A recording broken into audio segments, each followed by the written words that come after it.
We're here. Did we miss anything? We would not presume to begin without you, Ida. Orianger has returned to the Waking Sands, but everyone else is now present. Yes, but for what exactly? We all have duties to attend to, Alphino, so you may dispense with the preamble. Thank you, Elise. It is the very subject of those duties which compelled me to call this gathering. Though the Warriors of Darkness no longer pose a threat, Eorzea's many troubles demand no less of our attention. And while I stand by the decision to approach each task as we see fit, I fear our effectiveness will ultimately be diminished should we continue to act in ignorance of each other's efforts. Thus, I propose we elect a successor to Minfilia. Not to serve as a fully fledged antecedent, perhaps, but as a coordinator of operations. Is that all? Well, then the decision seems clear. No one else has shown any enthusiasm for the role, and judging by your performance at our previous meeting, you would seem the perfect candidate. You always did have a flair for politics.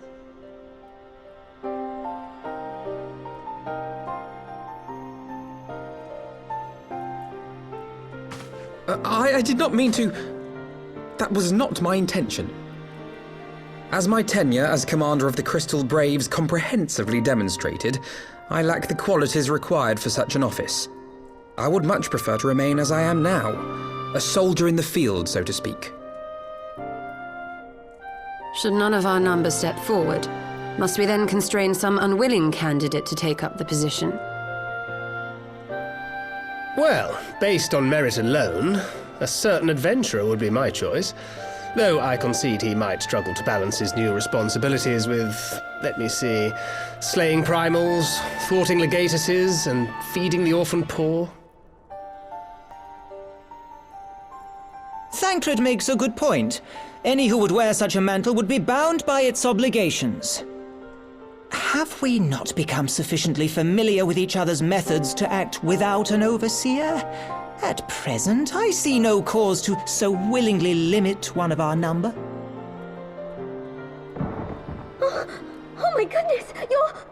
Help! I need some help here!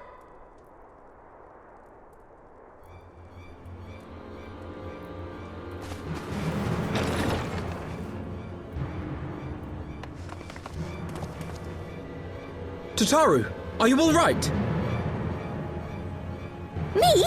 I'm fine. It's this poor girl who just staggered in and collapsed on the floor that I'm worried about. Narco! God, how did... Yashola! Please, you have to help her. Kral, a hand if you would. Let us see about closing these wounds.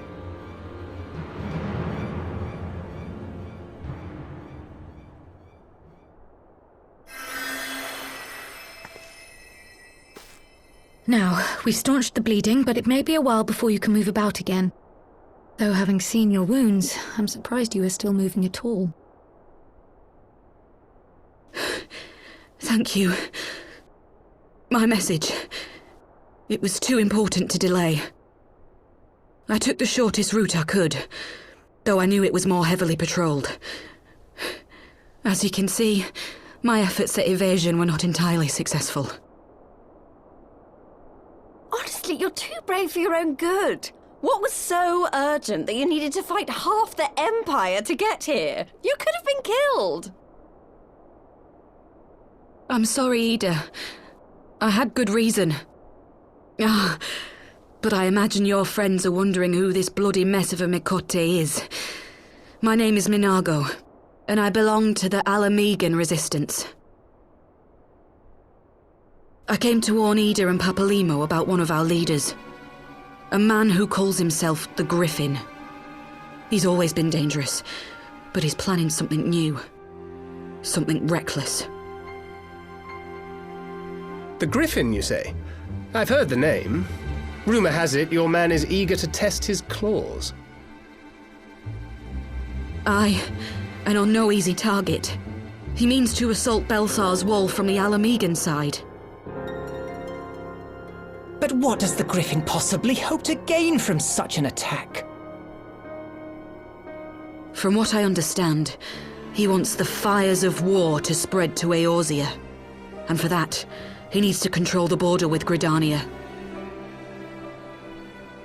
So, he means to spark a conflict between the Alliance and the Imperial forces stationed in Alamigo, to have Eorzea's armies aid in the liberation effort, whether they will it or no.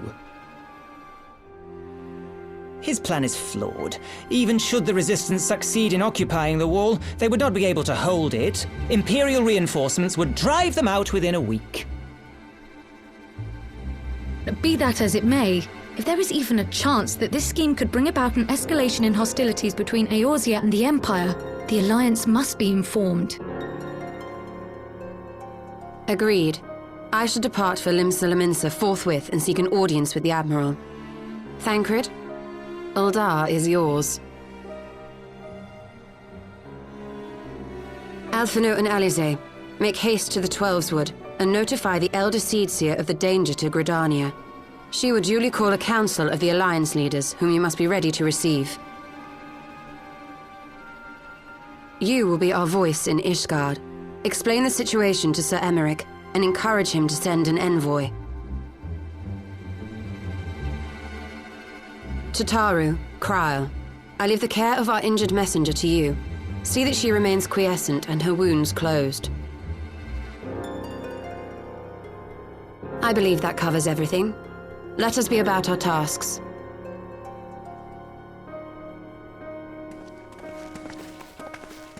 I suspect the ill tidings from Abania will be held as a turning point. The beginning to a bloody end.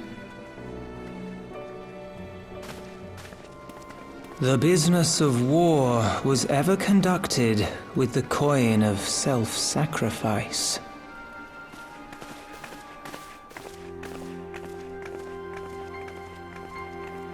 'Twas Master Louis Soir himself who taught us that such costs are not to be ignored or denied.